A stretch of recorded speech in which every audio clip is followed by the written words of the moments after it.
Peace and greetings. Presenting the Network of Awareness podcast radio station, providing in-depth information on society and culture in America and abroad, bringing you truth messages of inspiration, keen insight, reputable interviews, and so much more. So now, for the truth you've been waiting for, your host of the Network of Awareness podcast, ORRA, the informationalist.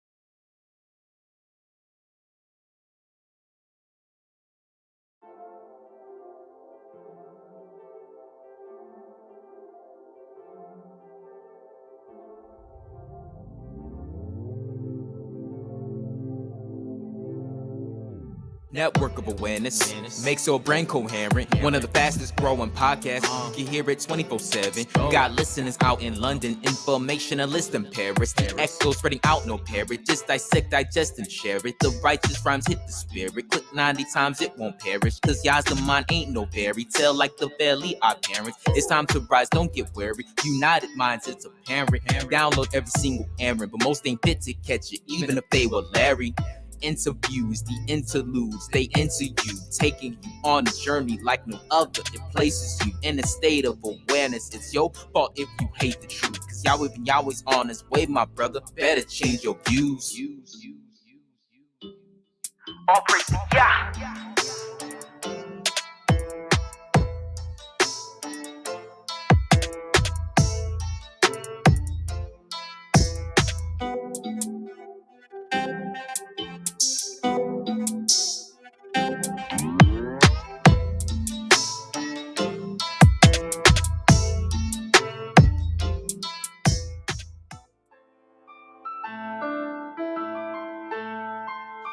All right, peace and greetings, people. You're now tuned in to a live broadcast of the Network of Awareness. I'm your host, owner, and founder of the Network of Awareness.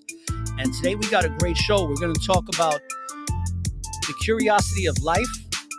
And I'm about to introduce the owner and the host of the Curiosity Chamber. And he goes by the name of Jay Barone. And I'm just going to have a discussion with the brother. As many of you know, I was on his show last week. So we're streaming on Instagram. We're also streaming audibly on Spreaker.com, on my Spreaker site for all of my Spreaker listeners. And then, of course, we're on YouTube and on my Twitter account. So you can go to ORRA_Noah or go to ORRA, the Informationalist, the Network of Awareness on YouTube, or you can go on Spreaker, or you can go to view us on Instagram at networkawareness.com, the number 1. Now, people, we're going to have a discussion about the curiosity of life. So it's going to be a deep discussion about self-awareness, social awareness, and we're also going to get to know Jay Barone a lot more. So that way, many of you that listen to my show can get to know him a little bit better. That way you can get to listen to his show and get some great substance from it. So let's get this show started right. Let's get this show started quickly. Please just tell me what's happening to me in plain English without the mumbo jumbo.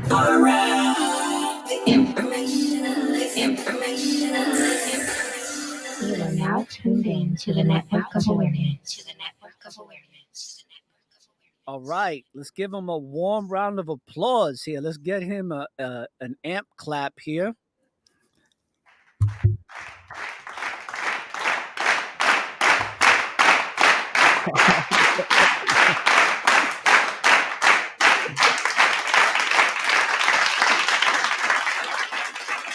Thank you.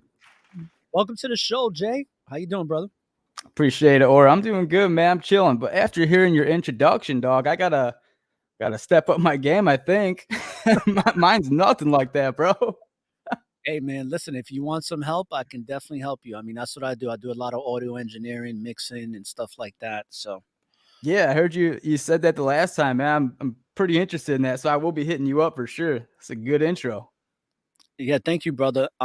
So if you can just give a quick introduction to who you are and what you do, your show for the listeners around the world. Yeah, yeah. So I'm Jay Barone with the Curiosity Chamber. I've been doing that for about 3 years now. So my show, what I do is I invite a guest each episode, and it's going to be various. So it doesn't have to be anything in particular. Whatever I find interesting, I'm going to invite you on, and we're just going to kick it. We're just going to talk. We're going to talk about what you expertise in. And I mean, most of the stuff I'm interested in, man, is like ghost hunting. I'm interested in cryptocurrency. I'm interested in like if there's something, if there's that powers that be that control everything behind the scenes, shit like that, man. So, I mean, I think it's wonderful to talk to new people because it's like opening a brand new book. You only know what you know and you don't know what you don't know. So, I'm trying to grow. And that's how I grow.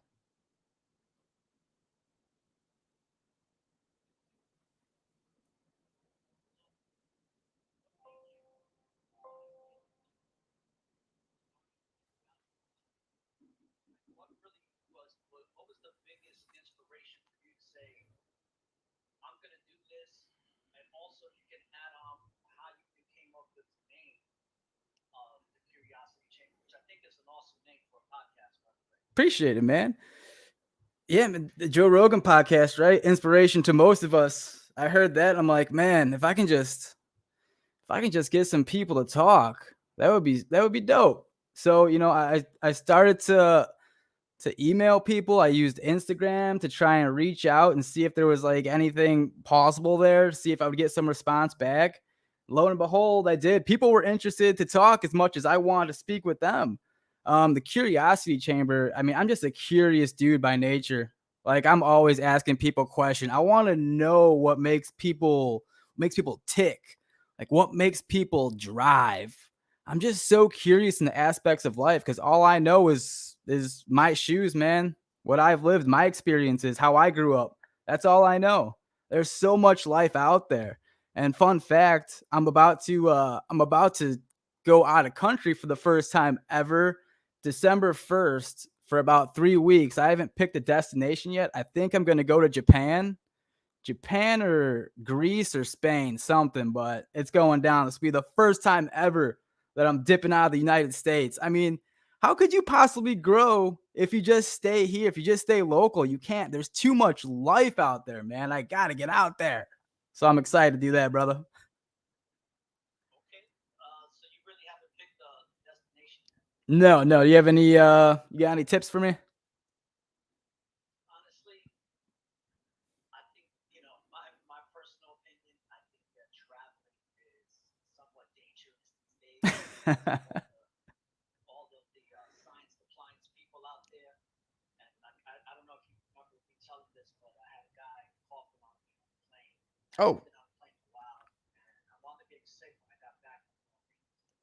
But honestly, um, hold on a second. I'm over here. I got it. Sorry, brother. no, it's okay. I got to unmute myself, so Oh, there we go. hearing me. So I'm over here talking, and people can't hear me on the live stream. Sorry. Lost your voice? No, I have myself on mute because I'm on muted on couple. But just to reiterate for those that couldn't hear me, I just wanted to say that it's just very dangerous no matter where you travel. But I think it's good that you're going out of the country to get to see certain places because there's a great possibility Mhm. that you may like one of these places and want to move there and get out Facts. of the United Shenanigans of America. Because I have family that has property in Colombia, and I might move, Colombia.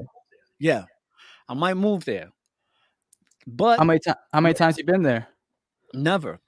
Okay. But I have the option to live there if I want to, and Damn. also be protected by the locals at the same time, so I wouldn't have any problems. That's a big piece of it, right?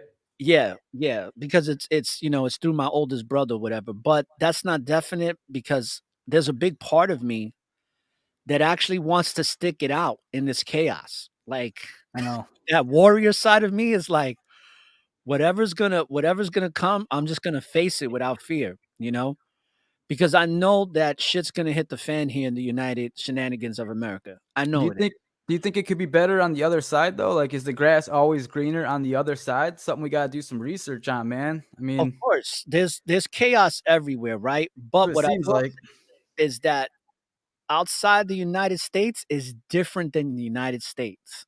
You know, it's just different. I think that overseas you have danger, right? Just like any place. But in overseas, and I had a brother by the name of Robert Blank, and he owns a call center in Costa Rica. And there's something that he said to me that was very inspirational, very profound. And he said, when you go outside the United States, people in other countries see your essence. And I think that that's the big difference when you go overseas, where a lot of places they're going to see you as the person that you are based on your character. Whereas here in the United States, there's going to be a gabillion judgments on you before you even speak, Yeah. based on how you look, based on what you have. I mean, it's going to be based on a lot of things because we're so conditioned through our egos to judge people. And that's why when we go to other countries, a lot of times we get fucked up or we get missing because we come with that attitude like, I'm better than you. I'm an American, I'm this, I'm that. And next thing you know, that person's getting robbed or something even worse than that. And it's happening all the time when you look on social media. It's the one thing I hate, man, is that like you're judged so quickly. Like the appearance of me, like when I go out, if I'm wearing like if I'm going to work, man, like a polo shirt. I mean, I work from home, but when I did go to work, polo shirt, nice pants, like automatically I'm being judged like, yo, this straight white boy that wants nothing to do with anything is probably a bitch, yada yada yada, you know? And it's not even the case at all. Like I like to like I'm so not like that at all, man. Like I love everything. Like why you got to put me in a box just because of the way I look? Like you see me once what I'm wearing and you already compartmentalize me, right? It shouldn't be like that, but I don't know what it like you said, man. We're so conditionalized. I hate that shit. I don't think there's a way out of that. Well, that goes back to the self-awareness thing where it's like people that are successful and are content and are rich in the depth of their worth as a human being here are mostly the people 9 times out of 10 are the people that don't care about what other people think about them.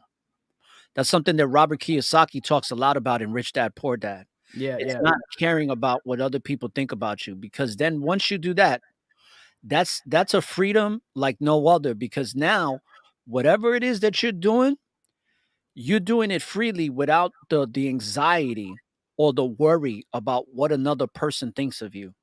Yeah. And it just allows you to do whatever you want to do in the best way you can.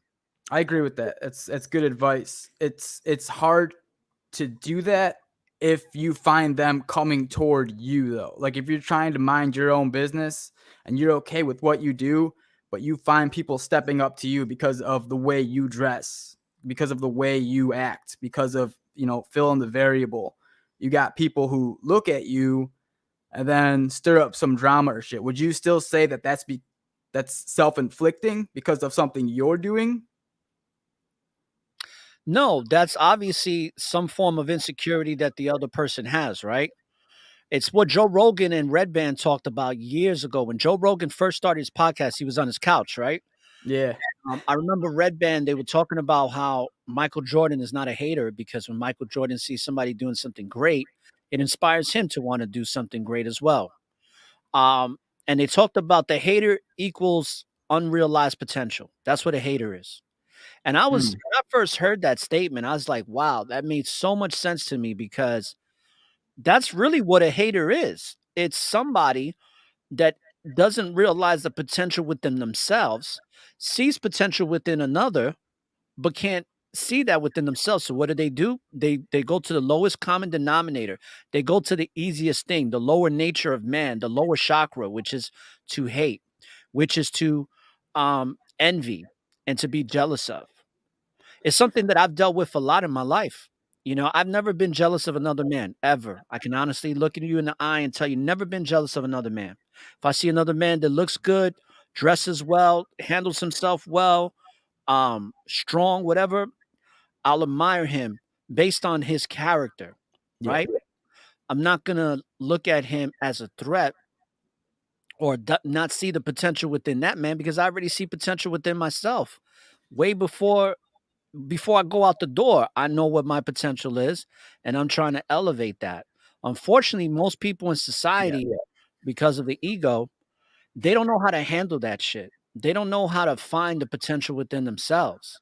They're too busy looking with outside of themselves instead of looking from within themselves. Something I talk about a lot because you asked me about the whole self-awareness, about the higher self, about the self. If you don't know who you are, then how can you even function properly? Wind up Yeah. becoming somewhat of an automaton, where you just like a robot. You're just going by whatever the TV shows you, the commercials, the ads, you know, and that potential never gets realized. So you wind up staying a hater. People dilute their potential with the chase of money in most cases, right? I Like agree. people will sell their souls, man. Like even if it doesn't fit their being, like they'll see, all right, $2,000 to, put this ad on my shit that has nothing to do with me. All right, I'll do it. And then you know what? Your page just starts to fill up with that shit and it has nothing to do with you. That's crazy. That's one thing that I'm trying to like keep my feet at the ground. And like the only thing, like if I ever did an advertisement, like it would have to be I have to use that product and trust this product and use it myself. Like that's the only way. I'm not sell out, right? I'm not gonna fucking sell out. There's no way. How could you look at yourself in the mirror? Money goes, man. Money comes and goes. Money comes and goes. I agree, man. People will do the crate. Let's talk about a story I brought up earlier today on my show about Migos. Now I Yeah. normally don't talk about celebrites, but he's a perfect example. I don't remember the guy's name because I don't follow that type of music. Take Even off. though I'm a hip hop a takeoff. I'm a hip hop artist that comes from the early '90s, so I like authentic hip hop. But look at how coincidentally a song came on from Boy Cardi about uh damn, it's on my phone here. I will look it up. But there's a song that basically is talking about death. And he did an Instagram post moments before he got shot in Texas City. Really? Yeah. So he's dead now. Yeah. Now he died at 28. For those that don't know, a lot of these are blood sacrifices. These can be blood sacrifices where they made a pact with Satan and they ran out their time, or it could be another person that's with them. It could be one of the two other artists that are part of the group that sacrificed him to move themselves up. And time will tell because we will see how the other two elevate inside the industry. Because a lot of times one person has to be taken out in order for them to elevate So you into the order that they're in. if we see the other two start to elevate and get popular, then like it's a pretty clear sign that they sacrificed Yeah, but they were all in on it. You got to remember they really all preached three of that them. 666. Yeah, they all preach that 666 satanic bullshit. You know, like, but put it like this: you can't get to the level that they're at with record sales and money that they make unless you do bond yourself. That's why certain artists become one hit wonders. Why? Because they didn't want to do the extra shit to get them to propel their career further. So they wind up becoming one hit wonders. You ever wonder why certain one hit wonders that were really good never make it? And their first song or their first album was fire, Yeah. yet they don't go nowhere. And it's because they don't want to do those homosexual acts, those depriving acts, the casting couch, sleeping with different producers and so on Right. and so forth. That's all being revealed right now. Yeah. So he's just another example that there's a thing called gemandria. It's mathematics in occultism where certain people get killed at a certain age. So it's not a coincidence that he's getting killed at 28 years old. And this song, I forgot the name of the song because I don't listen to these artists, but this song was literally played right before he died. And the song is about death. Yeah, it just seemed like a weird time for someone to die, man. Because I was just telling my cousin like earlier today, I'm like, man, this dude's been rich since like 2002 or something. Like, why would he possibly die right now? Like, it really doesn't make sense. And the way I was looking at it, I'm like, why can't you leave that hood shit? Like, and if it's a sacrifice, it's a sacrifice. I don't know too much about this, but my thought was, why, if you're rich for that long, you should be able to leave your past, right? It's been like 20 years since you've been rich and out of the hood. Like this shit should not be coming up following you. It shouldn't be. So to your point, like it does seem a little sketchy. Like there was something involved in that because it's out of left field, man. Just all of a sudden, Takeoff dies, huh? Yeah, even with let's go back in time, man. Let's talk about how Eminem ain't the same anymore. Ever since Proof got killed. That was his True. sacrifice. You know? And why is it that you do and this is why Satanism and magic, when it comes to magic, the sleight of hand is so it coincides with each other. Because the one thing about the dark forces of principalities when it comes to evil is that there's a order to that. There's universal principles that they have to follow. So most of the time what they do is they show you in advance what they're already going to do. And if you remember, M had the video, right? Eminem had the video of Proof getting shot. Yeah, dude, toy soldiers. Toy soldiers. Yeah. Yeah. Yeah, brother. And then what winds up happening, he gets killed. Next thing you know, Eminem, a lot of people say Eminem is a clone, which I believe that to be true because he just don't look the same. He doesn't look the He don't same. rap the same.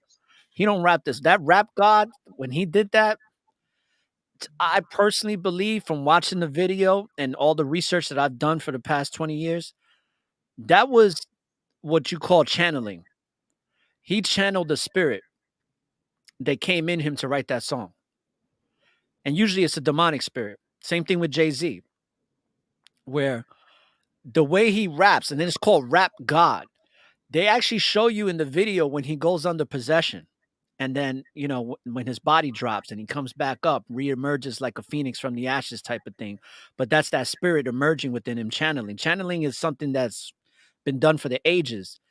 And when he did all that, that was his sacrifice to move up in the industry. But unfortunately, he couldn't handle it. He went into drugs, and then I believe he got cloned after that because he probably OD'd. So they had to take his DNA, reclone him so that they can continue making money off of him. Because certain artists like Eminem, they're not better off dead yet because they Right. still got a lot more to go. So they got to milk that cow until they can't milk it no more. Do you think the powers that be like to stick it right in our face, like with these music videos and shit? Yeah. I mean, look at the video with Eminem where Proof got killed.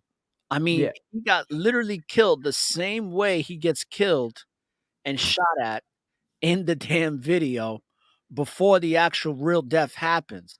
Why is that coincidental when we know, if you ever seen the movie V for Vendetta, Yeah, one of yeah, my yeah.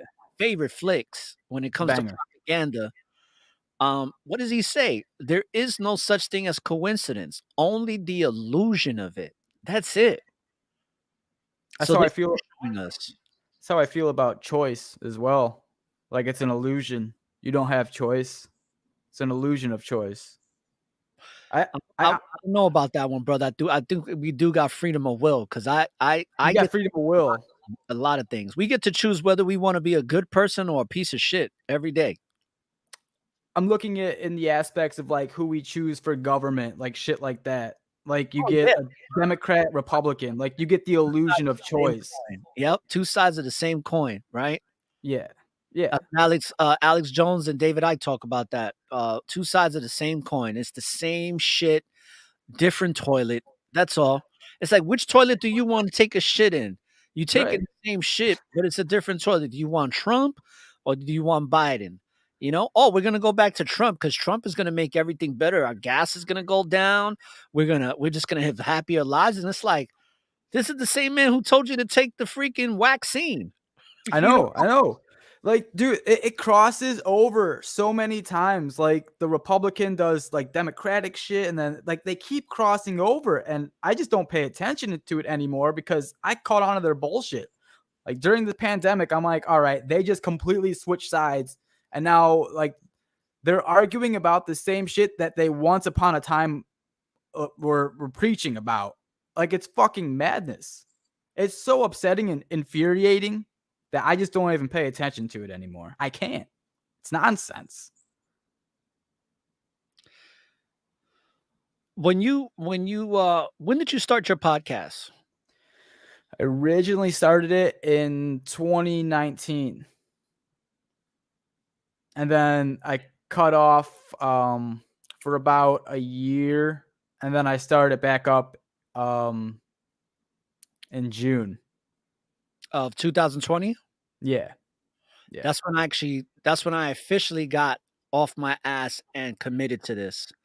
Was Yeah. in June 9th was my first official episodes because I kept doing episodes and erasing them and, you know, like kind of battling with myself from January on. But what I was going to ask you about that is when you reemerged from when you first started and you went back to it, was it everything that was going on that she was like, "Hey, I gotta start the show back up," or was there another reason why you started the show back up?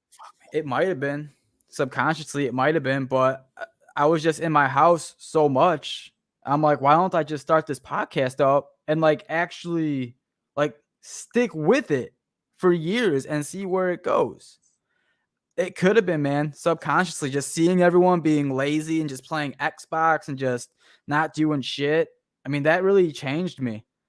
That really changed me. I'm like, I need to like that's not the type of person I am. I like to motivate. I like to talk to people. I'm outgoing. Like I have to have these conversations. I can't just sit on my ass and watch TV or play Xbox. I have to develop something. I have to create something. That's what it is. I have to create something. I don't care what it is. And Xbox wasn't doing it for me. So Yeah, I used to play Xbox when I was younger. Yeah, I used to be yeah, really into it. yeah. It could be. Very It's really addictive. it's very addictive, man. Yeah, I got friends that do that, and it's just like when they're not working, they're playing Xbox. I'm just like, that's a rabbit hole you don't want to go down because it's very hard to get out. I mean, it's so stimulating. It's so stimulating, but what is it doing for you? It's not bettering you in any kind of way. True. I believe that. Yeah, Unless the only people I truly respect too that are doing that are the ones that are making money off of it and doing it for sure, money. sure. That's a whole different story. But yeah, for the people Such a that small percentage, right? yeah. Because I got a friend that I love dearly, you know what I'm saying? And he's already well into his 30s and still, you know, plays Xbox every day and has been doing it for a long time. You know what I mean? And it's not so much that you know, it's not so much that I'm saying, hey, you know, you're a piece of shit because you play Xbox all the time when you're not at work or whatever. But it does stunt your growth, you know, spiritually because I agree. you're like you were like, I gotta create something. Yeah, And when I you have to. start to create, and we all are capable of creating something. Doesn't Oh matter yeah. what the hell we do. Oh I yeah. don't care if you work at McDonald's or if you work at a paper mill, if you're a truck driver, if you're in sales, we can always create. That's how we were created. We're created to be creators. So there's no excuse. I think that one of the saving graces and the blessings, like what you went through, and many others, like myself too, because I used to be an insurance broker slash Yeah. agent, whatever you want to call it. And I just had got a position. I just got a position in the end of 2019, going into 2020, as a director of a whole entire region. Yeah. I was already put in position to make a shitload of money. We're talking about low six-figure income, you know? And I just was like, is this what I want to do? And then when the pandemic came, I'm like, there's some real shit going on. I gotta live my purpose. I gotta do what I'm meant to do Yeah. because I'm already in my 40s and I can't waste no more time just Mm. work just to make money to just do everyday regular average shit when I know I'm not an average dude. And I took a fucking huge pay cut, a huge drop in income, but what it did was it fulfilled my spirit to something more meaningful Yeah. that's now put me on a path to where I could still make that money. I just got to work a lot harder to get there, but I'm doing it independently opposed to Yeah. But working working for the man. you're not a corporate slave, right? Exactly. Which That corporate kills is real. your spirit, dude. Any like passions that you had, any ideas of you owning your own business or whatever, that goes out the window, man. Because you get that paycheck, and it does enough to just settle you, right? You don't have to work a little bit harder. You're getting this comfort zone, man. And I like to use this analogy. Like if you're just sitting on your couch, right, and you live in a shitty ass house, like a shitty ass apartment, and you got some mold growing on your ceiling, just a little bit of mold though. You're not gonna do shit about it because you're lazy. You live in that piece of that house that you're living in, and you see the mold start to grow a little bit. It's not toxic. That won't kill me. I'll just stay here. It's fine. It's fine. Once that mold gets out of fucking control, then you will do something, right? So if it's just like borderline not bugging you, it's there though. Like mold is terrible. It's there though. You won't do shit because you're comfortable. Sometimes you got to get out of your comfort zone. Very true, brother. Very true. And shout outs to Sister Nama. Thank you for joining the show. Um, what do you think? What do you think is because you're about a decade younger than me, so you're seeing things from a whole different generation. True. And I always like to gain the perspective of the younger adults like yourself. What do you think right now? Because you're a father, all right. What do you think is the biggest challenge here in the United Shenanigans of America? Where technology is leading us as far as like social media, where that's going, because like when you were a kid, probably the bullying stops when you left school, man. Now it's just constant. It's just you're on your phone 24/7, and I think what it's doing is it's ruining the confidence of kids by all means, and confidence goes such a long way. Like, dude, when I go to the gym nowadays, like these kids' heads are like down like this, looking at their phones when I go to check in, and they don't even say hi to me. Back when I was a kid, like working at that front desk, because I worked at the gym working front desk. I'm saying hi to everyone and manually typing in their keys and shit to come enter the gym, saying hi. Like something's gone, man. It's kind of scary. I don't like seeing it. So there's like a confidence that's gone and a respect factor. Not saying that I deserve the respect, but shit, man, at least say hi to me. Like the human factor, like interact with me. Don't interact with your phone. Even when you're working, that's supposed to be the time when you're away from your phone. Interact with humans. Something's going on. There's a valuable piece of like seeing someone, hugging someone, being face to face, having human interaction. That's another reason why I love the podcast, man. Just to have these conversations, just to talk to somebody, right? I think it does so much value, so much value. And that's what I'm worried about. That's what I'm worried about with kids growing up, that they're going to stop interacting with humans. And that's scary as fuck, dude. Yeah, and that's what the whole transhumanism movement is all about. It's all by design. It's all to get people to become more robotic, to become more like plugged into the matrix. And that's why in that last Matrix movie, which I thought was garbage, but there was some good dialogue within the movie where my favorite part when the architect, which was played by Neil Patrick Harris, Yeah. he's like, they love it here. They don't want to be unplugged. You know, that statement is really what you're seeing a lot of. Like those people that have their heads in their phones like that. They don't Yeah. want to be unplugged.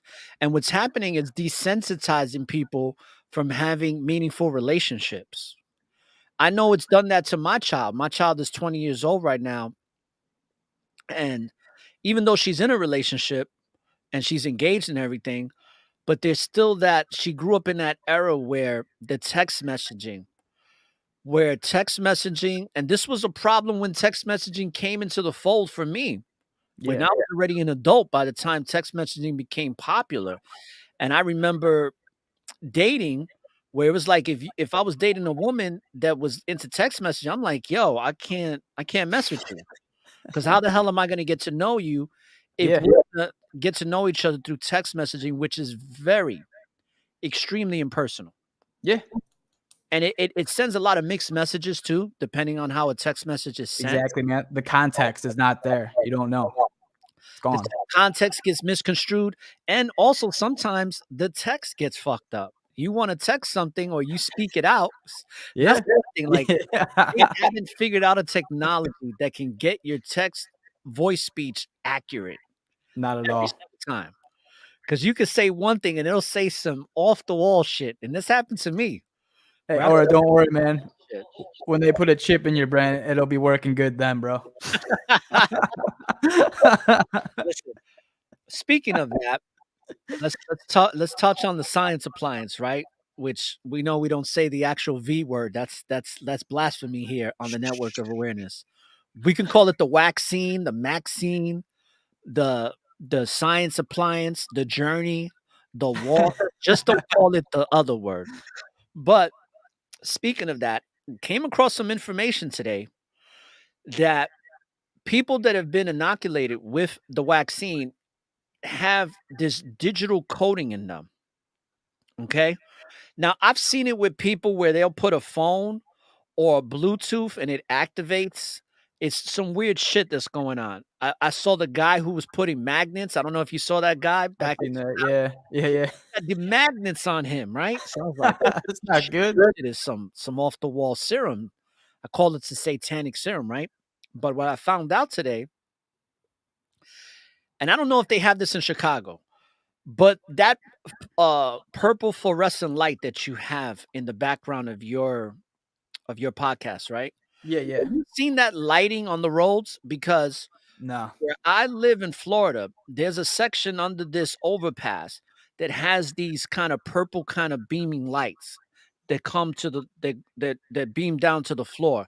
And when you pass it in your car, it's scanning you.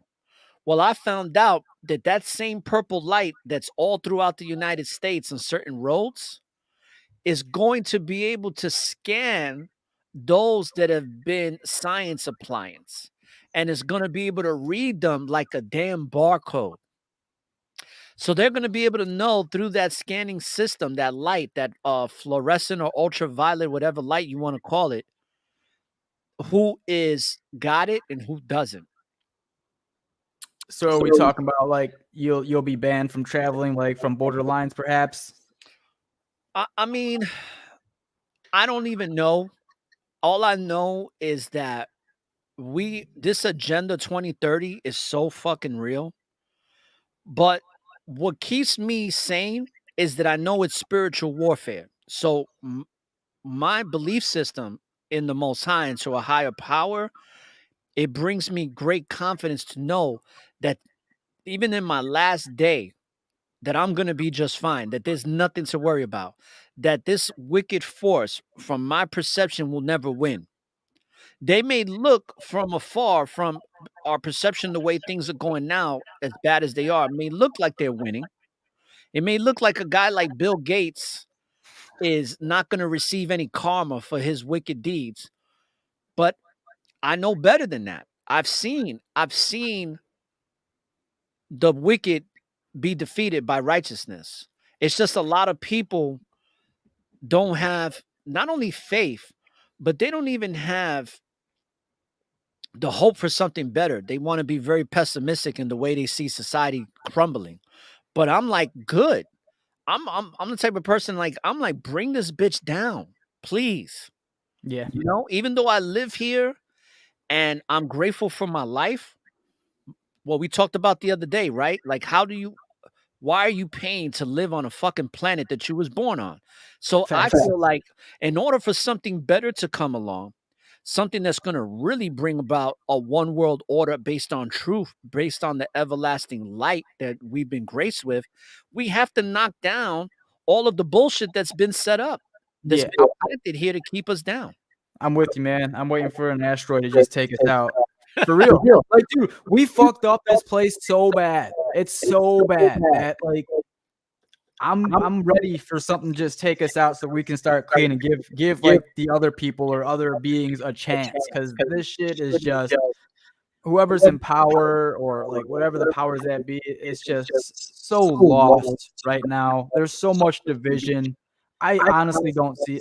I hate to sound pessimistic, but I can't see us coming back. I don't see a leader where people are from both sides are gonna be like, yeah, I can agree with that guy. It's gonna be one side or the other, man. We have such polarizing opposites. So you got Trump and you got Biden, and I think Trump's probably gonna run again. It's a pendulum, man. It goes from one side to the next side. The one side, it's never in the middle. Never. About that because he might run again, right? And Yeah. DeSantis, I don't know if you know my governor, Yeah. DeSantis. Yeah. I call him Ron the Don because Kiss the rings, bitch. I kind of like him. Listen, I'm not into politics. I could give a rat's ass. I've never voted in my life, but I Yeah. like my governor. I ain't gonna lie. I like the man, not for who he is as a person because I don't know him personally, but for the way he conducts himself. Because I got to tell you, a lot of shit that a lot of other people experience, like in your state, when it came to Kaka 19, we didn't experience none of that shit. Right. None of it because he nipped that Right. shit in the bud everywhere. Yeah. Nope, Yeah. we're not doing that shit. He even had to school some young college kids. Like he's like, "Oh, y'all still wearing masks? Come on now, come on. Like, what are we doing right now?" And then a couple people took their mask off and stuff because he don't go with the bullshit. He's gonna supposedly be running for president. Really? I think he has a good chance. Yeah, I heard a lot of people like him of how he handled COVID. Yeah. He has a great chance. He's He's young too. That's the one thing that I want. Someone who's fucking young, dude. Not like the average age of 85. Get out of here. But let me ask you a question. What do you think's gonna happen if Trump runs again? Like, what do you think is gonna happen in this country? Because when You he think it's divided now? when he ran the last time, and I just have to call it what it is. I live in Florida. There's a lot of racism here. All right. Yeah. I experienced it myself, right? Obviously, I'm a melanated man. I come from Borican culture. My family's from Puerto Rico, right? So some people call me a sand nigger, some people call me a spick, whatever. Horrible. I'm a spiritual being having a physical experience, so I could give a rat's ass about what people think about me. Exactly. What I did see was a lot of so-called white people really puffing their chest out, like ready to fuck shit up, like that guy. It's legalized to be racist. Yeah, dude, they're dumb, They man. get that liquid courage without even drinking liquor. You know what I'm talking about? So the reason I asked you For is, sure. what do you think is gonna happen if he does run again? Like, what do you think is gonna start happening in the country when all of that starts to take its course? Civil war, straight up. I think we go to a civil war, man. Really? I mean, we're already on the brink of it. We're close. People hate each other. People are on edge. Like you can't even say shit on the internet now without getting like cancel culture. You know what I mean? Like you'll lose your fucking job over it. When Trump runs, I'm almost for certain he will. Like it's gonna be horrible. There will probably be a civil war because Democrats are not gonna put up with that shit. They're already not putting up with him getting reinstated back on Twitter. And that's just Twitter. Yeah, I heard that the charges that they brought on him for tax fraud, have now been suspended. A judge suspended that case, so now that case is not going to move forward yet. So there's a great chance that he'll be able to run because what they're trying to do is they're trying to put a roadblock for him to not run, like have him in a trial. Yeah, exactly. Yeah. So that way he can't run for presidency because he has to deal with the trial. But now that trial got suspended, so they might have something else in the works. But honestly, what I think is going to happen based on my research, is that this particular winter, there's going to be a lot of fucked up shit happening. I bet. Yeah. We're almost going to have to leave Biden in office, where it's going to kind of suspend everything. They almost tried to do it when Gaka 19 first came out, where they was like, if if the country's on a shutdown, then there can't be elections. Right. I think that there might be a great catastrophe, and I'm not prophesizing. I'm just saying that I'm looking at it from different angles, Wouldn't surprise me, man. and I'm thinking some great weather tragedy or catastrophe that puts things and spirals things into such a big chaos that now the government has to focus on this, so we can't focus on elections. Perhaps a nuclear attack overseas or something that gets us involved or something. What about the nuclear attack that they're predicting that's going to happen in New York City? Right, that they put those nuclear. That was strange. Yeah, that was real weird, right? Listen, I grew up in New York. We ain't never seen no shit like that. No, dude.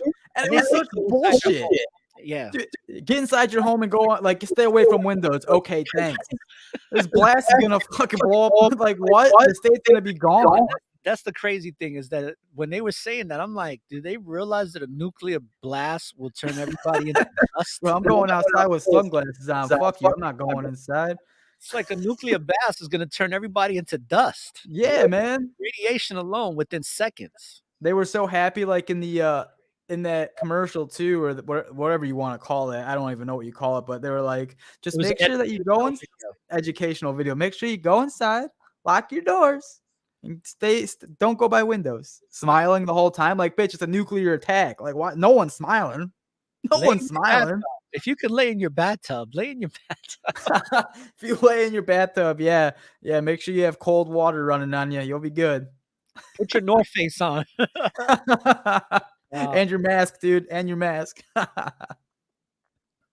Hey, that's one thing I was kind of conspiratorial about. Like, when this first happened and they wanted us all to wear masks, I was like, I wonder if they're just covering up your face so they can have, like, so they're scanning your eyes. So they know, like, so all these cameras and shit, like, know what you look like from here on up, right? Just get your eyes.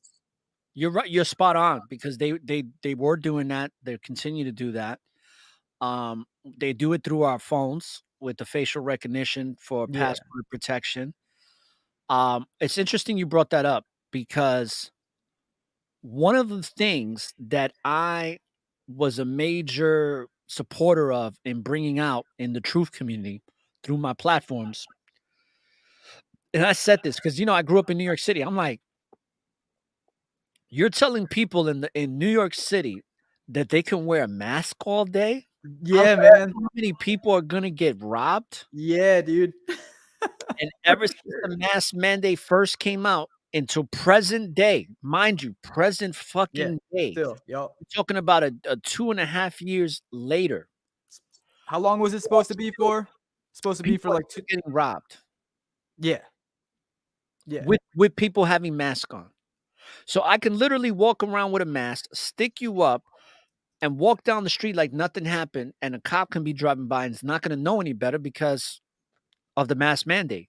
Or not even the mask mandate, right? Because a lot of the mask mandate's been lifted, but what are people doing? They're wearing masks everywhere they go. Of course. Especially for the stick-up kids. They're like, oh, I'm going to stay wearing a mask all day. I'll tell you where my mindset was when this shit first happened, when COVID, like, the world shut down, right? So we're like maybe 3 days to a week in after the world shut down. I went to the grocery store one time. It was pure panic and chaos. And there was no toilet paper. There was no meat. There was no nothing, right? There was like bare minimums. It was dry bone. The next day I went back to my grocery store, I fucking brought a pistol with me, man. I would never, ever, ever do that in a million years. I have a gun. It's registered to me. I'm allowed to have it. But I felt so I don't know what I was feeling, man. Like, I didn't trust anybody. Like, this brought us back to like the caveman. Like, someone's just gonna whack me and take my goods because we're running out of shit. So I felt like I had to have a piece on me. Going into a fucking grocery store. Now that I look back at it, I'm insane. I'm insane. But that's how much fear they instilled in the average citizen. It was over every network, man. Like, this is if you catch this shit, you're going to die. You will die. Are they Crazy. in Chicago? Because I know in certain places in New York, they still want you to wear a mask, unfortunately. Yeah. Because a lot of times what business owners do is they're like, oh, it's subject to my discretion. So if I want people to wear masks, I have the right to do Yeah, that. yeah, They still yeah. do that in Chicago, in the metropolitan area. The chiropractor, you still have to wear a mask. If you go to a doctor, you still have to wear a mask. Not corporate stores like a Dick's Sporting Goods or anything like that, like a Target, grocery store. You don't have to. Apparently, you have to wear one if you're riding a bike by yourself down the street, which I just saw today. Had a mask on. Some dude had a mask on, just riding a bike. Like, no one. I don't live by many houses, man. This guy just had a mask on, riding his bicycle. I'm like, what are you doing? I see it all the time, man, especially out here in Florida. It's hot, man. It's humid. And I see Yeah, people walking around, like literally walking, not in their cars, but walking. And then you got the people in their cars without their mask on, but they got air conditioning. I mean, with their mask on, but they got air conditioning. But when you see somebody walking in 98-degree weather, which really is like 103, 105 with humidity, I'm just like, you killing yourself. You're literally killing yourself the because fear. when you're breathing in Yeah, what carbon you're, dioxide. yeah, you're literally killing yourself slowly. You The know, fear that they have instilled in people, that it still resonates, like it's still lingering to this day. Like, that's what happened. That's how serious and how destructive this was. That 2 years after the fact, that people are still wearing masks. Like, dude, if you're wearing a mask and you blow hard, I tell people to do this all the time. Blow hard. Like, I put my hand right here by their face. I can feel your breath. It's not doing shit. yeah, exactly. It's not doing a damn thing. Those masks, what they were originally created for is when you're performing surgery. Yeah. That way you don't contaminate the body that you're working on. And also, like, if and I've been in these types of wards and I've seen them. One of my friends that I grew up with, his mother was AIDS registered nurse for AIDS patients. So when you go into certain wards like cancer, HIV, or whatever, you would have to wear those masks so that you don't infect with your germs the people Right. within that place. That's it. And it doesn't prevent an airborne disease or an airborne viral attack. It doesn't prevent Right. any of that. And that's all been proven. The sad part about it, though, is that you have so much information readily available and Yep. people are still deaf, dumb, and blind. And the amount of people that are passing away, this sudden death syndrome that's happening right now, it's insane. It's happening all over the world. We talked about it on your show the last time I was on your show. Like, it's still going on. Like, right now, as we speak, there are people literally dying and dropping dead Yeah. out of nowhere. People your age, my age, any especially people in our age groups, like anywhere from like 18. They I heard the statistics earlier today. The numbers from 18 to 49 years old are something that not only this world, but especially this country has never seen before. And what coroners are seeing within people's bodies. I did a show. If you ever get a chance, check it out. For those that are tuned into the Instagram, I did a show called Jello Blood. If you ever get a chance, check it out. It's part of season 4. It's the earlier episodes of season 4. But Jello Blood is something that they're trying to Yeah. keep on the wraps. A lot of people that have taken the science appliance have blood that's calcified, that it literally looks like jello. So when they're doing these autopsies, they're seeing this calcified blood, and then they're seeing these blood clots form Yeah. that look alien like they look like the aliens from Alien vs Predator. Like, that's what they look like, squids, you know? And it's like you're seeing this over and over, and then you're also seeing the graphene oxide, which what that's doing is creating these metallic pores that are growing within the human host. And I seen I don't know what the medical term is, but you know when they put that tube down your throat to Yeah, see yeah, yeah. sides of your body? Yep. Well, a doctor or nurse, and she was brave because she literally recorded it to show it on social media and on YouTube, and she literally showed a scan of a guy's throat. And inside his throat, the graphene oxide was growing like little metallic orbs coming out of the skin. And it was literally filling up his throat. And that was causing him to have respiratory problems.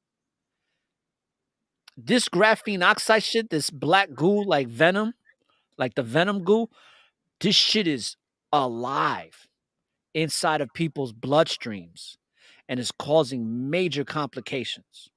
And this is the thing, it's all being documented, all of it.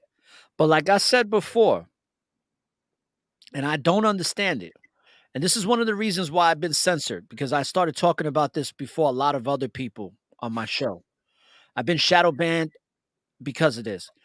I talked about and I brought it on my show where I actually showed the document and read it through. How is it that people, when this shit first came into the fold and people started seeing this shit and being introduced to it, you actually had a form that told you that here, if you take this, you can possibly die. Yeah. Your nuts can fall off. You know what I mean? You can lose your vision. You can get Bell palsy and many, many, many, many, many other adverse reactions. And I'm like, people still signed off on that shit and took it. Yeah. The thing that doesn't make sense to me is that, like, why aren't people thinking that if something does go wrong, why the companies won't take responsibility? Like, their hands are clean. Like, if you die, it's not our fault. We didn't force you to take the vaccine. It's on you. Oh, It's you said fucking. the B word, brother. You Oh. said the B word. You might have you I hopefully said. hopefully I s- YouTube doesn't flag this, but it is what it is. No, I'm serious. Like, it's really that bad. And listen, it's not that I care that you said it. It's just that I know how these algorithms work, bro. And you'd be surprised. It's like even sometimes when I speak cryptically, I feel like they figured that shit out too, man. You know what I mean? Because I've been striked for certain things, but it is what it is. the Um, censorship that we go through, it's insane. it's one of the reasons why I started the TV network, because it's like, at least with the TV network, it's private servers. So at least that's not going to get censored. You know what I mean? Yeah. Beautiful thing. And I hope that with time, that this thing with the censorship lets up, but I don't think it will. But I hope it does. It's so maddening that you can't even use that word. You know what I mean? Like, And like I've seen this lady today where she was like, you know, somebody took the she was like, and she went like this because she knows she's on YouTube. So she knows that if she says the word, she's gonna that is have that. Bro, I had 5 accounts suspended in a 3-month period, 90 days, 5 accounts canceled for life that I can never sign into again. And then I had followers that I had to lose and started this one that I have now that we're broadcasting on. The only reason why it's still up and active is because of the way I talk. If I didn't speak like that, I would not be able to have this channel. It'd just be a waste of time. so. Is this about the last podcast we had when I was talking about how there's a consolidation of like corporations? So there's like a few giant juggernaut corporations running the show. So it's like it falls under this umbrella of what can be said and what cannot be said. Yeah, the community guidelines, and they're always updating the fucking community guidelines. I can't even talk about transgenderism in a certain way. It has to be very kind of like, I can talk about it, but I have to speak about it cryptically. So you have to talk about that cryptically, but we're supposed to use made up words to accommodate them. Yeah. Got it. All right. That makes sense. You know, I don't really come across these types of people often or really much at all these days.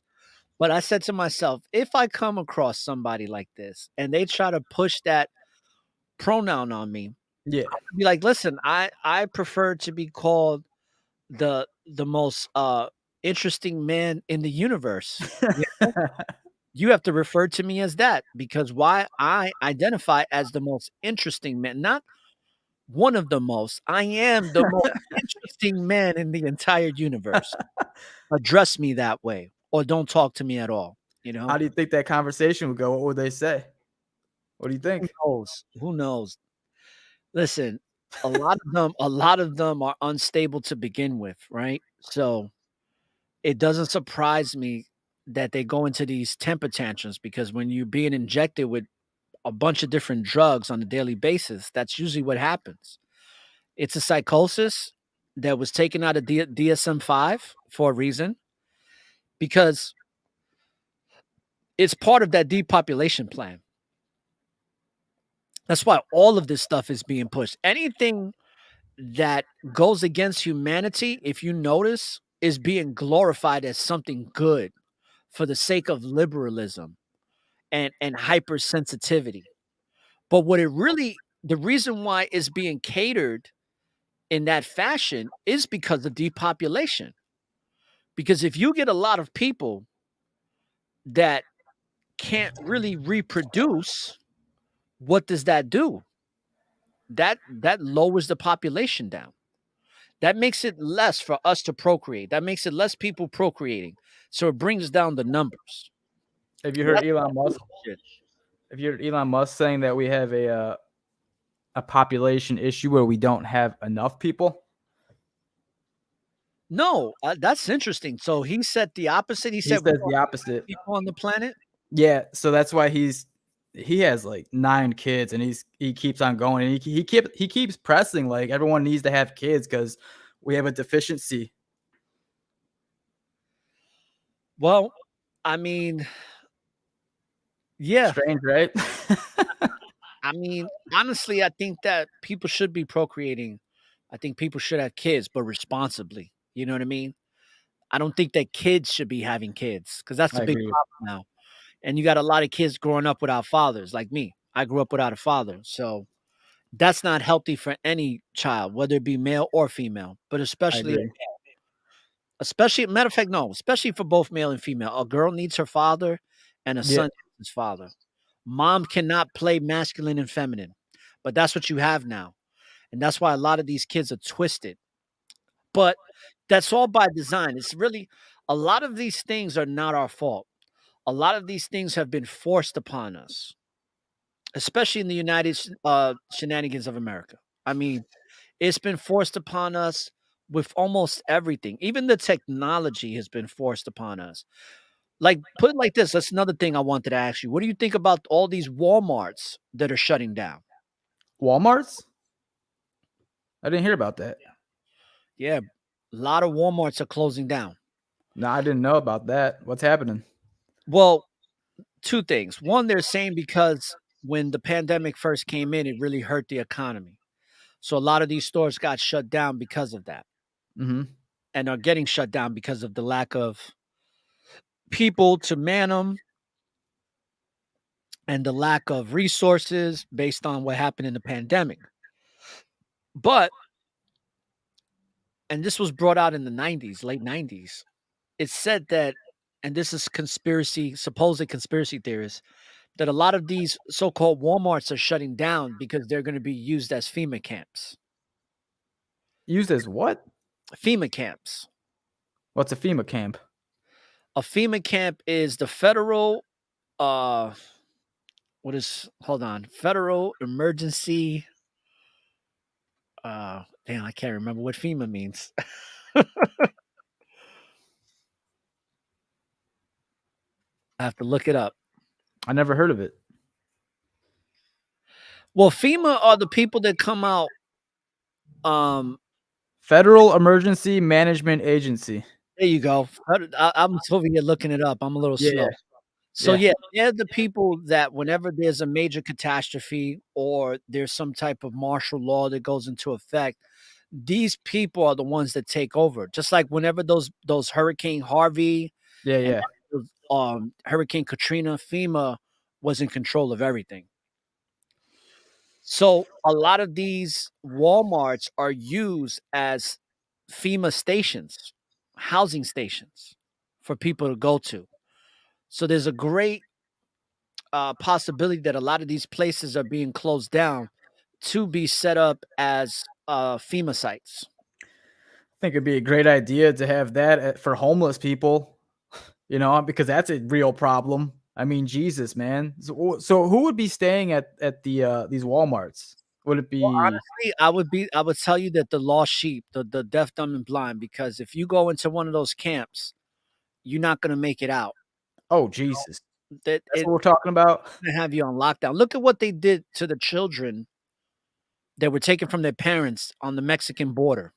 Yeah, That's kind of what I'm talking about. Where I it's got you. you're in a camp, you got to sleep on the floor or in a sleeping bag or whatever they have for you in a cage.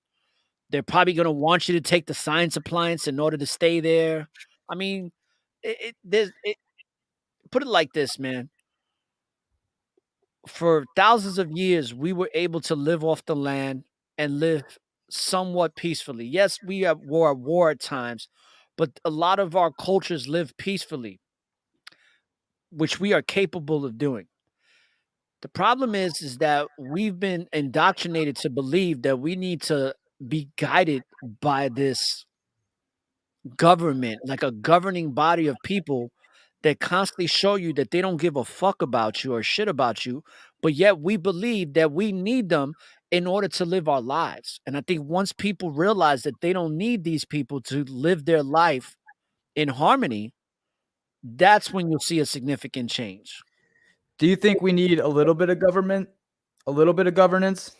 No, and not at all. I think that we can govern ourselves based on spirituality. See, that's the big part that's missing is that we're not seeing each other for our true essence, man. If we were to see each other for our true essence, many of us would work together to live in harmony. That's just a fact. But I believe that one day that will happen. I don't know if it's going to happen in my lifetime or your lifetime, but I know that in order for that to come about, a place like this, like the United States, has to come down. It has to fall. This is the only country that hasn't gone through a major calamity where everything gets completely collapsed, like other countries have gone through. You heard about the thing that happens the most right before a collapse of the economy or the civilization is people get weird about their gender. Did you hear Really? about that? Yeah. Huh, no, Happened in Rome, happened in happened in a bunch of other countries right before collapse, like started getting real weird about genders and things that like shouldn't even really fucking matter to the point that we're putting an emphasis on. So they're seeing a lot of similarities of what happened prior to what's happening currently right now before a major collapse. And I mean, if you look at the state of the USA, you would think that we're about to collapse because everything is like falling apart around us, right? Everyone's divided. I mean, the US dollar is probably going to crater here really soon and not be the reserve currency. I mean, the way I see it is something has to happen. You can't just print all this money and nothing happens. It's yeah, going to happen. It's going to. It has to. it is happening as we It speak. is happening, right? It's like in Rome, the infrastructure was torn down little by little. It took see a lot of people don't realize this. Rome didn't fall in one day. Right. It took Rome a good 10 to 15 years to fall. It Correct. started 15 years prior where the infrastructure slowly but surely got debilitated and taken out. And then eventually it all came collapsing. Yeah. And like a Caesar, Caesar was one of those people that was very confident, very egotistical to think that the Caesar reign was just going to last forever. Just like But it us. exactly, it doesn't. But one thing too that's happening too with the science appliance, the reason why I talk about it so much because the science appliance, man, it is literally restructuring people's DNA. So what you're having by having these people have this within their bloodstream is you're having like a whole new species of human now. It's a whole new species that's evolving from this, especially with the people that are having, if they can have the child, that are actually having successful births under the influence of the science appliance being in their bloodstream, being passed on to these kids now. That How are many being, science appliances are we at now? man, the last I heard it was over 3 billion. Really? Yeah, but those numbers could be a little off. They could be a little low. They could be a little high. It depends, on where the source is coming from. But according to resources, there's people at least with one science appliance or two, and it's over 3 billion in the world's population. But you also have to account for all the people that are dropping True. every single day since it was first introduced. I mean, the numbers are insane. And for some reason, I don't know how the hell they're doing this. And I guess it's because they're just not leaking it. But the commercial media is like they're keeping this shit under the wraps in commercial media for some reason. They're doing such a good job for it being exposed. It's like they reveal some of it, but then they take some of it back. They put a little bit of spin on it. And I think that the biggest problem here in the United States, from what I've seen, especially here in Florida and other places I've been to, is the level of apathy, man. It's like people are not going to take any of this stuff that we're talking about seriously until it comes knocking on their door and saying, Right. "Here, I'm here to fuck up your life now." And they're gonna be like, "Oh shit, what do I do now?" You know what I'm saying? But meanwhile, people have been telling them, get dehydrated food, do this, don't do that, get some more alkaline in your diet. Don't allow, get this radiation protection from you. Don't do this, don't jerk off, don't do that. And people are still jerking off. You know what I'm saying? Until it comes knocking at their door, all that drama that was being shown to them, and people were messengers bringing them that truth to say, hey, this shit is real. They're like, yeah, yeah, okay. But until it comes knocking on the door, they're not going to take it seriously. And I did a show a long time ago called They Won't Become Believers Until It's Too Late. It's like a teenage mentality right there. It's like ego or something. I don't know what's driving that, but it's like, I won't die. Nothing can kill me. I'm invincible. Like, it won't happen to me. Won't happen to me. I don't know if that's teenage or if that's our culture, because like I've said, I've never been anywhere else in the world, but that could be ego driven, that it's not going to happen to you. What do you think? Oh, absolutely, brother. That's what the ego stands for. I remember I was told this a long time ago. It says, you know what ego stands for? Edging God out. It's like you become your own God. You got a lot of people Yeah. thinking that they're gods, thinking that, yeah, you are the captain of your soul. That's where freedom of will is. But we are not gods. You know what I mean? We are an expression of the Most High, which is the omnipotent. But that level of creation you can only begin to understand. And a lot of people think they got it down packed. They're like, oh, I meditate and I travel. You know what I'm saying? I astral plane. And it's like, okay, but that doesn't make you a god. I think a lot of people are so into self-worship, but the scriptures talks a lot about people worshiping false idols and people worshiping themselves, which is vanity. That's why one of my favorite movies. Have you watched Devil's Advocate? Is that with Keanu Reeves? Keanu Reeves and Al Pacino. Al Yeah. Pacino is Satan. Yeah. Yep. One of my favorite movies, man. I did a break. I'm gonna do another breakdown with a good brother of mine, an older brother that He's going to be breaking down some scriptures with me on my TV show about that movie, and he says vanity is my favorite sin, man. It's that sin right now that a lot of people are practicing when it comes to like what you were saying, social media. Yeah. Social media is the playground for the narcissist, man. Oh, 100%, man. Everyone on there is so vain. Like, not everyone, most people on there are so vain, right? It's incredible. A clinical psychologist said that she's like, before the narcissist would have to get up out of their bed and go outside to seek validation. Now she says the narcissist fucking wakes up out of their bed, gets a cup of coffee, and goes in front of their computer screen or cell phone, and they get they get an abundance of validation Yep. right from the comfort of their own home.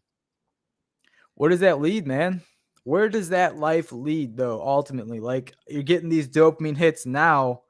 It ain't going to last forever. It seems like a sticky road to, like, depression and some mental issues. I mean, where does that lead to? But look at where it's leading to. It's leading to a whole generation of narcissists. Like a lot of these kids are being born and bred through social media to be full-blown narcissists by the time they're 10 years old. So imagine that 10-year-old at 21, at 30. Jet fuel. There's jet fuel, baby. Yeah, man. Everything that when I'm on Instagram and I'm scrolling down, all I see are like these girls just showing off their body at 15, 16. I'm like, bro, act like you've seen your body before. Like, this is crazy. This is crazy, the things they're doing, man. What do you think is worse? A 15-year-old showing off her body or a 55-year-old showing off her body saying, guess how old I am? And lingerie. True. Facts. And then the whole thing with twerking too. You know what pisses me off, man? Everything like me about it. No, but with the twerking. You know what pisses me off about the twerking? What? Is they get so many views and they get so much support. And Yeah. I bust my ass to bring Yeah. quality information. I got this, bro. Lucky if I get 10 or 15 likes Listen, or I subscribe got it. to my network. It's called the TikTok mentality, right? Do the least amount of work to become famous or be validated. The least amount of work. So what is it? Showing off your body. You don't gotta say shit. You just wear something skanky and post it. You'll get validation.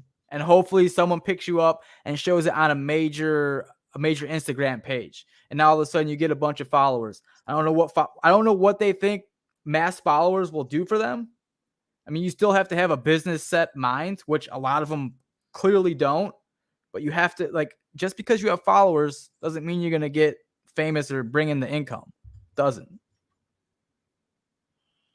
Absolutely.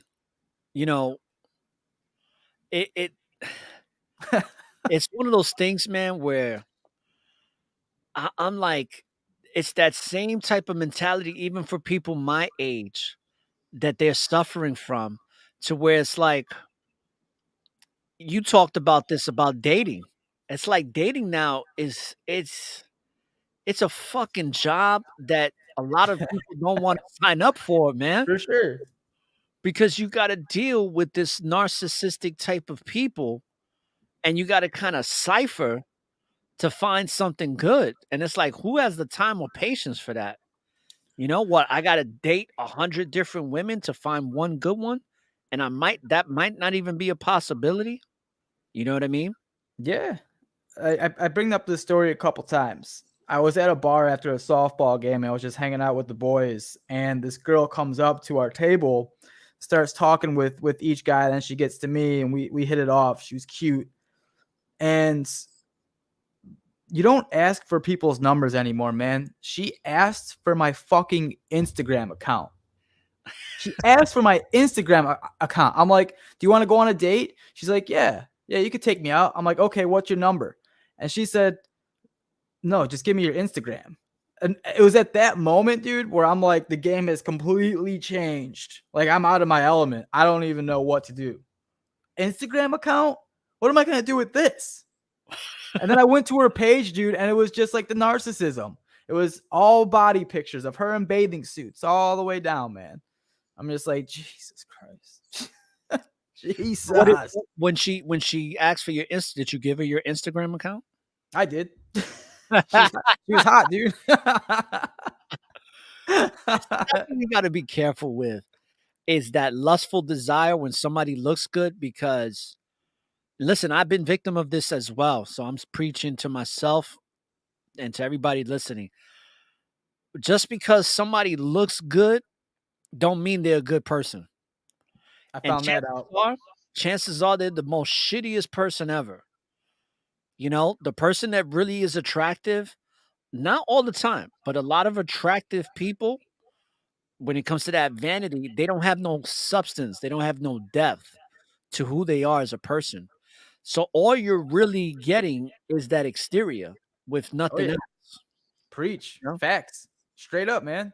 Yeah, my type of woman is like someone that's kind of like doesn't want to be the center of attention. Kind of like You want tucked away a little bit. Can keep a conversation but tucked away, right? you want a meek woman, a woman that practices meekness. Yeah. Something that I can appreciate nowadays too. I appreciate the hell out of it, man. Like she doesn't gotta impress anybody. She knows what she's doing. She's got confidence. She can just stick to herself, and she just knows. She knows. She doesn't gotta show off her body for anybody. Yeah. Because you see too much of that shit now, man. It's like overplaying a song you like. Like you fucking kill it. Like you don't want to hear that song anymore. I just played it 40 times in a row. Give me something else now. Even though I love the song, I just overplayed it and killed it. Give me something else. And let me ask you this. Do you feel like you can get to know somebody these days through conversating with them on social media or on like a FaceTime? Because that's what I thought, but boy, was I wrong. No, especially not through text or social media. FaceTime, I don't know. I don't really FaceTime too much. I think it's hard to even like get into relationships face to face nowadays just because people are afraid to say who they really are because of fear of getting judged because everyone's so polarized with like the Republican Democrat, it's like I don't want to say something to make them not like me because I like this person a lot, so I'm going to shy away and just keep it generic. That's where I think we're at right now, unfortunately. Well said, bro. Well said. I mean, you hit on something that I really didn't understand until you just said it, but you're absolutely right. Like and I mean this was something that I was going through in the late 90s, early 2000s, was like you walk on eggshells when you're dating. Yeah. Where it's like you don't want to say something that might upset the person that you're trying to get to know. Yes. And you It's a don't real want to problem. a certain way. And that, I got rid of that though, because I'm at the point now, I'm going to be 45 years old. I don't got time to worry about if you're going to get upset about something I say, because if you do, and it's not hurting you, and it's Yeah. not towards you, and it's not a derogatory comment, then what the fuck are we talking about? And if that's how you feel, then that's a red flag for me. Like, okay. I wish we had that mentality back when we were young, man. We could avoid a lot of bullshit, right? A lot of bullshit could be avoided if you have the mindset we have now, going back earlier.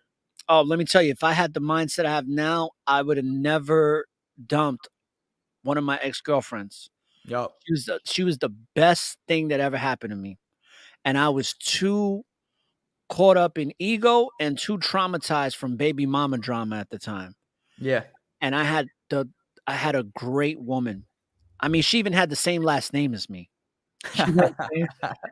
So I didn't even have to like legally marry her. She already had my last name.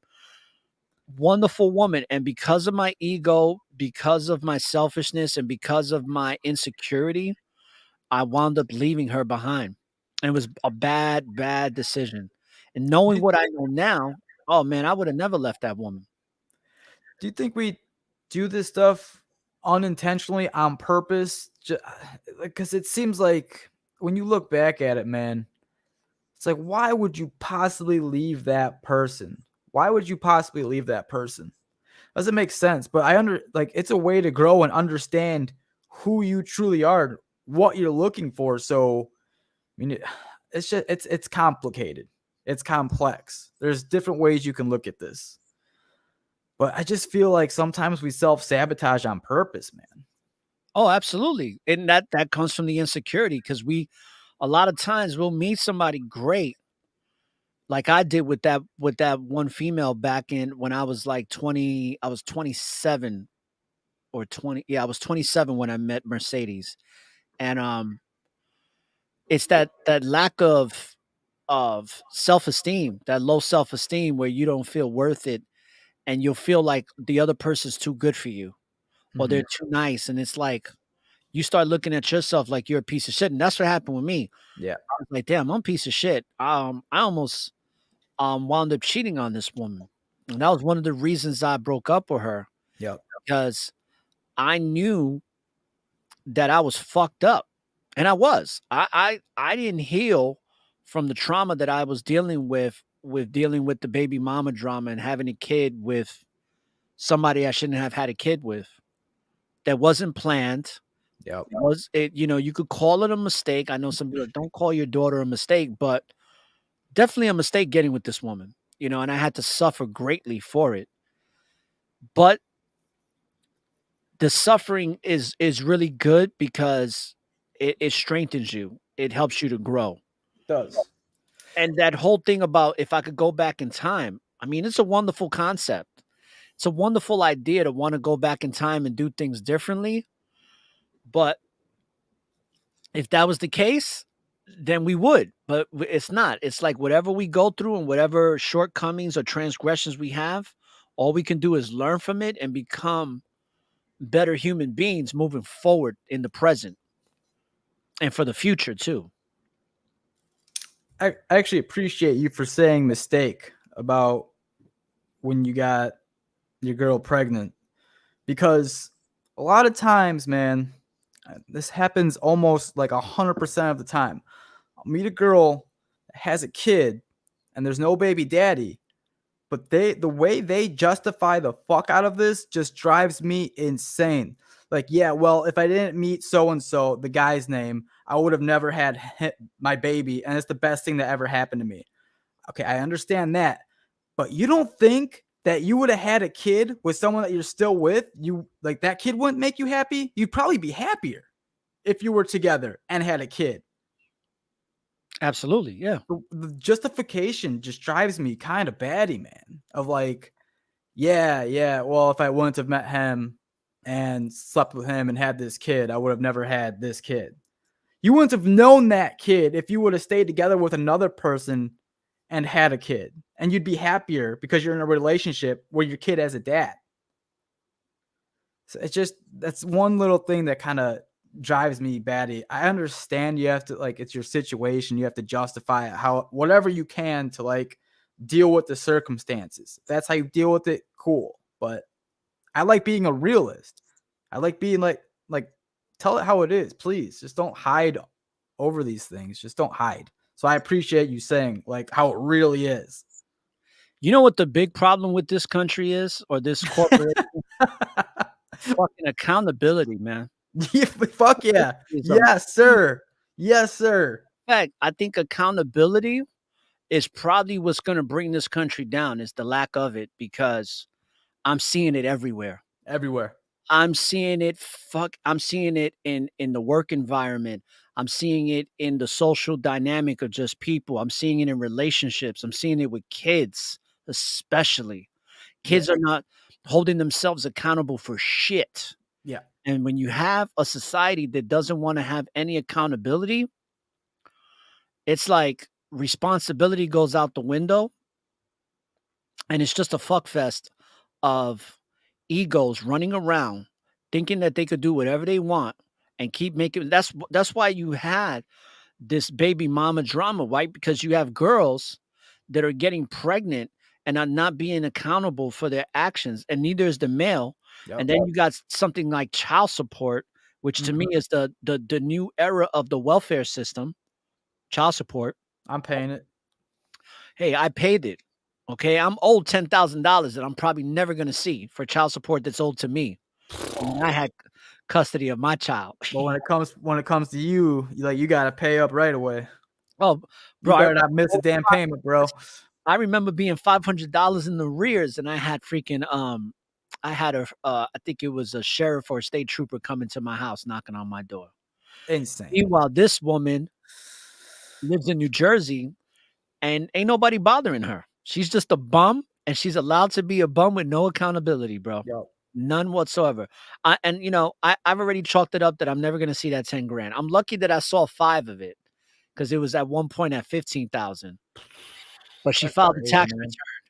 She filed the tax return, so I got a nice chunk of I got all of that tax return.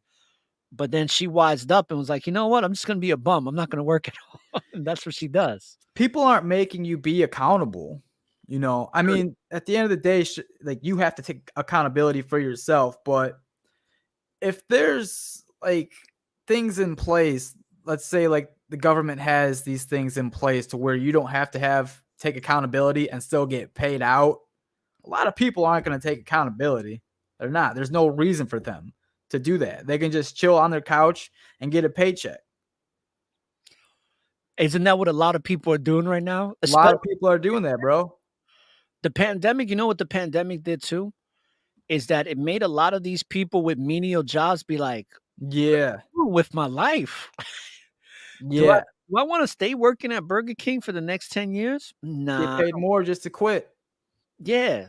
Do I want to do this shitty job that I'm doing? No, let me do something else. And listen, I salute all those people that actually held themselves accountable for how they was living their life and what they were doing and say, you know what? I can do better than this shit. And that's why you got a lot of people working from home now and a lot of entrepreneurs that are coming up. It's a lot of entrepreneurs that are coming up.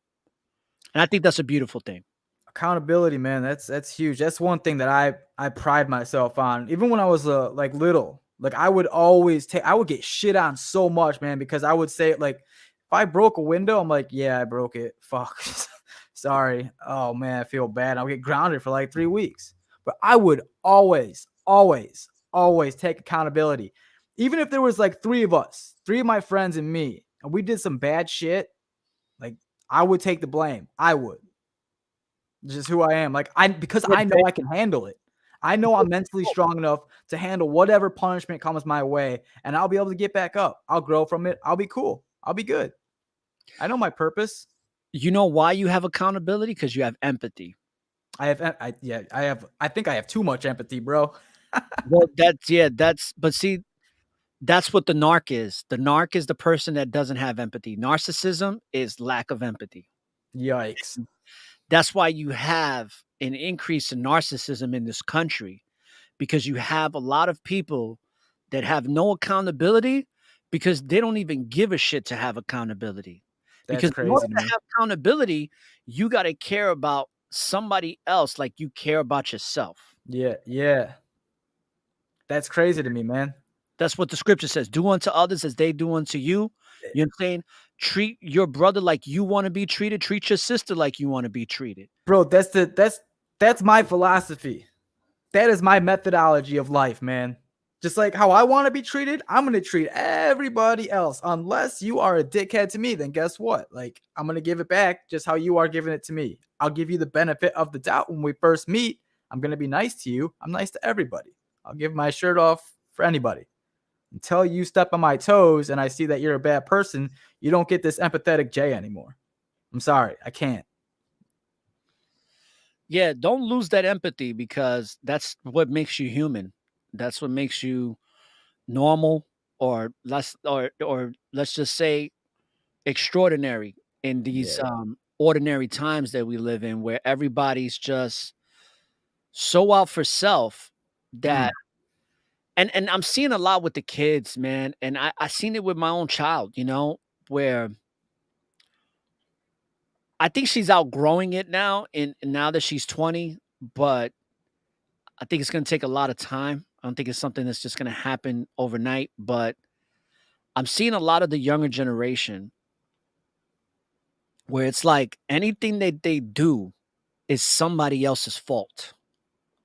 Anything that goes wrong, well, somebody else. It wasn't my problem. Somebody made me do it, or I did it because of this and because of that. Instead of looking themselves in the mirror, and you'd be surprised, a lot of people that look at themselves in the mirror are not really looking into the mirror. Oh no.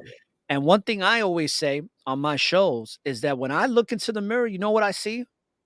I see a miracle, and Yeah. I cherish that miracle.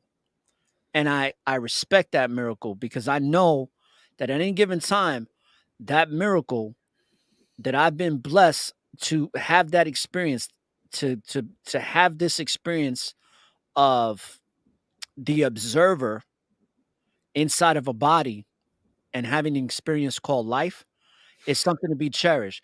And a lot of people are not seeing it for what it really is. They're seeing everything that they're told. They're seeing the physicality of it. That's why you got people that still believe that there's such thing as a white person, that there's such thing as a black person, when there is no such thing. Those are all codes. Those are all economic codes. Those are social statuses. Those are social constructs meant to divide people. Yeah. But if people was to start to see each other as an actual spiritual being having a physical experience, the world would change overnight. I agree with that. Because that has value. And you Gotta would have have to hold yourself accountable for that. Everybody's got to take acid, man, at the same time. But listen, you said something important about the how the kids aren't taking accountability, right? Yeah. Just look at who they're seeing on social media or who they're seeing on TV. They're seeing the adults, right? Like the Republicans, Democrats, going back to the politicians. What the fuck do? They blame it on other people. They don't take accountability. Why would our kids take accountability? They don't see it anywhere. Great They point. don't see it anywhere. Why would they? Probably in their own house too? You got this dad that probably has a shit ass job and he's just, oh, my boss wants me to do this shit. It's not my problem. Why doesn't he fucking do it? Like, those conversations, not taking accountability. Sponges, bro. Big fucking problem, bro. Big problem. And it's one of those things where when it comes to accountability, it comes with humility. For sure. Yeah, yeah. You gotta humble yourself. You gotta be able to not see yourself as this, all-knowing person that can never be wrong. And I think the fact that there's such an ever-growing increase in narcissism is because people don't want to be wrong. Look at a perfect example is all the people that took the science appliance do not want to be told that, hey, you made a fucking mistake by taking that shit. I got far into it, man. Family to this day. I got people in my family that don't want me saying shit to them. Yeah. Same here. Same here. Just because they're saying, oh, he thinks he's on his high horse because he didn't take it. And all I'm trying to say is, hey, you were warned. You made a fucking mistake. Own up to it. Be like, I fucked up. But they won't. You won't ever get that. You won't ever get that. Yeah, yeah. Because right now, there's a lot of people that are suffering off of that satanic serum right now. They're suffering as we speak, but they're not telling nobody. You ask them, hey, how you doing, man? I know you took that. People been dying off of that shit. You take it to the grave, man. That's crazy. Yeah, man. I know, but I'm good. I'm man. I feel better than that. I think it actually helped me. Just got over it. Just got over whatever you call it a couple weeks ago. I don't know if you're allowed to say it. I don't know if you're allowed to say it on this channel or anywhere. The C word. Nah, the C word. We call it Gaga 19, bro. Just got over Gaga 19 2 weeks ago. I'm good though. We call it the Gaga. But how many people have you met anybody that actually told you they feel better since they took it? Hell no. Feel strong. I had one of my friends. I feel strong. my brother has this guy. He used to be his barber out in New York, and he actually told my brother, he's like, I actually feel better. I feel stronger. I feel healthy. I feel like it helped me. And I'm like, and I told my brother, I said, watch, let's see how he feels another year from now, another 2 years from now. Right. That's the thing, man. that shit could take 3 years to fuck you up. True. You could be Yep. perfectly fine for 3 years straight. Then all of a sudden, you at the grocery store, picking some oranges, and next thing you know, you dropping on the floor. I actually saw someone die about a month ago, grocery shopping. What you just said, dude, they were in the aisle. They were in the aisle picking crackers, and all of a sudden I hear like, call medic. Like this dude just went down.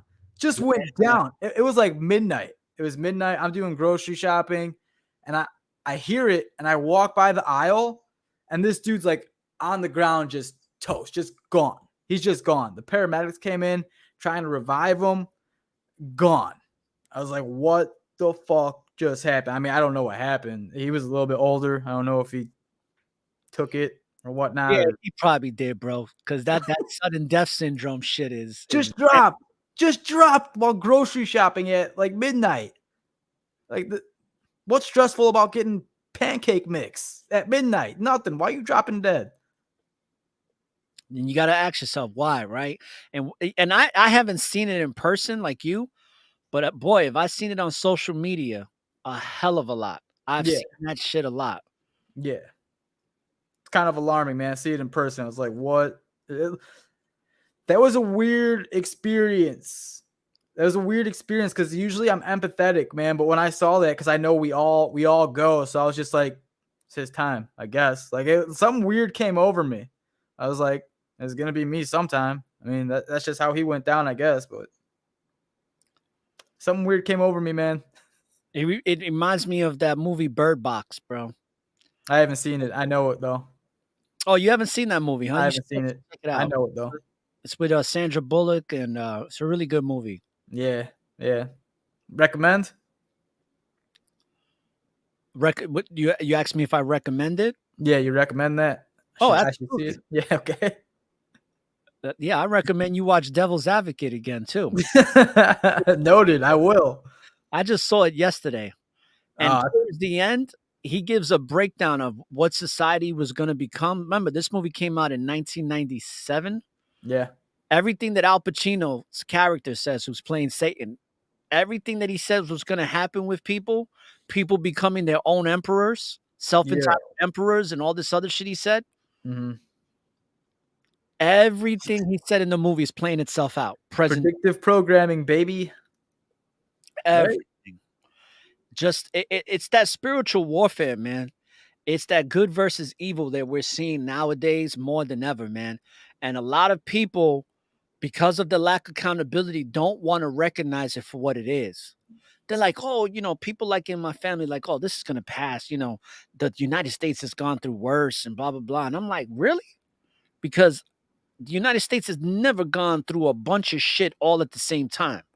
They've had increments of economy being bad. They've had racism. They've had riots, but they've had significant pockets throughout the ages on the history of this country of these things happening.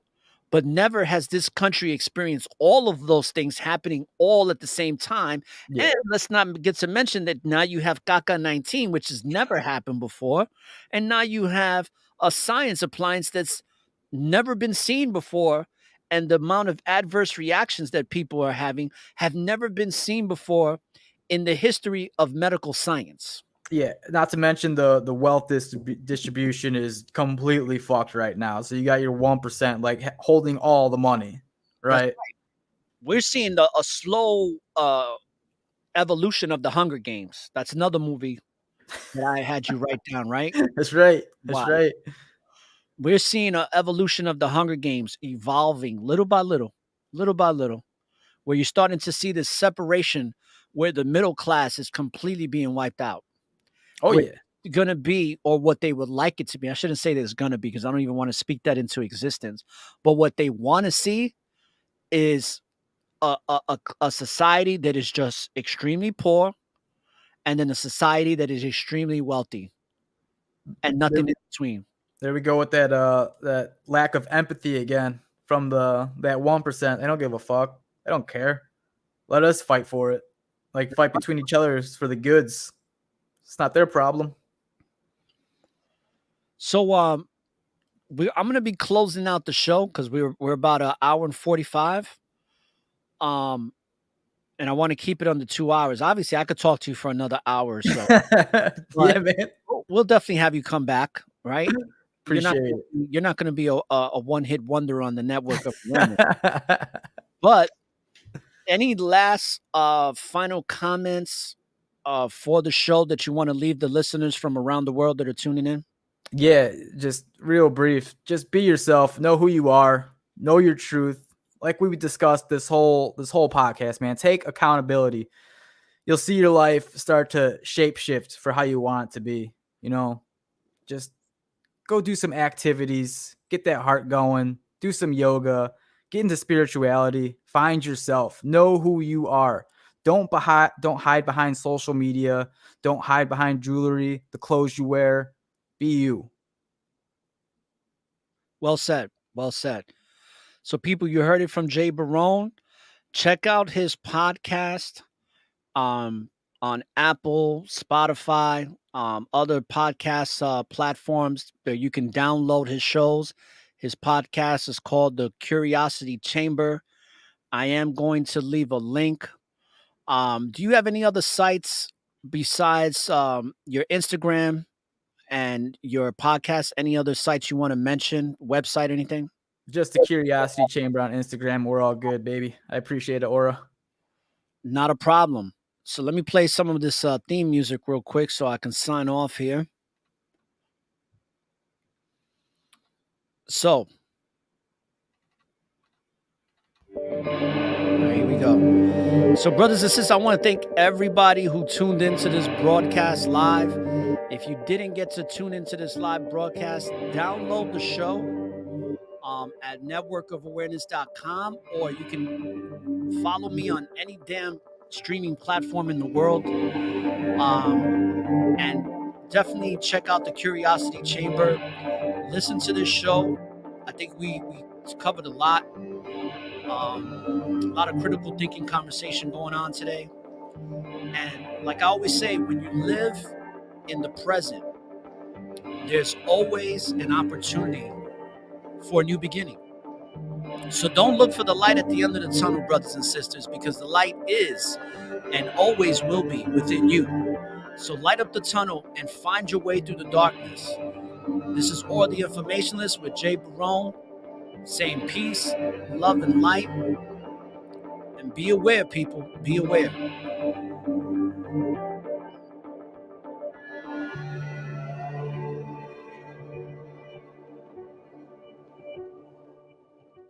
This concludes the Network of Awareness podcast. For more information on the Network of Awareness, please subscribe via email to our website, networkofawareness.com, and follow us on Spreaker.com or any other listening apps you use.